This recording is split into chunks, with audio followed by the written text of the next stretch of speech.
se préparer à la naissance, c'est primordial, je dirais, parce que un événement d'une telle importance, surtout pour un couple qui est en attente d'un premier enfant, c'est des données complètement inconnues. Hein.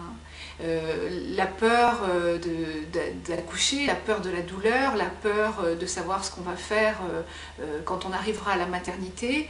Et puis, il ne faut pas oublier peut-être le côté ancestral où on dit « tu accoucheras dans la douleur ». Et c'est vrai que toutes les femmes, quand elles arrivent en préparation, ont un peu cette idée en tête.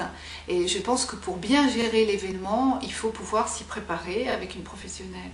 C'est vrai que l'accouchement, quand on pense accouchement, la première chose à laquelle on fait appel dans notre mémoire, c'est la douleur de la naissance.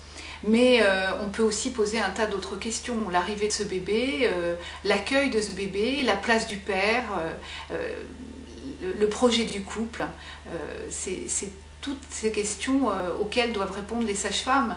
Et il y a une dimension dans notre travail, une dimension humaine importante, une dimension relationnelle qu'il faut absolument travailler également.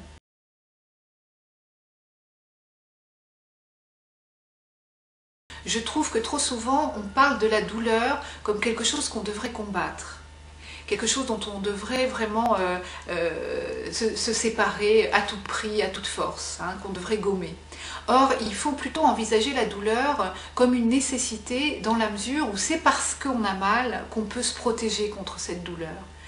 Lorsque dans le quotidien vous vous brûlez, vous sentez cette brûlure, ça vous permet d'y remédier. Lorsque vous marchez sur la plage et que vous vous blessez le pied, c'est à cause de cette douleur ou grâce à cette douleur que vous pouvez vous protéger et faire un processus pour guérir la plaie de votre pied. Donc, dans le cas qui nous intéresse, la douleur que la maman va ressentir va être le signal que le bébé a choisi de se mettre en route vers son nouveau monde et donc le début du travail vers la naissance.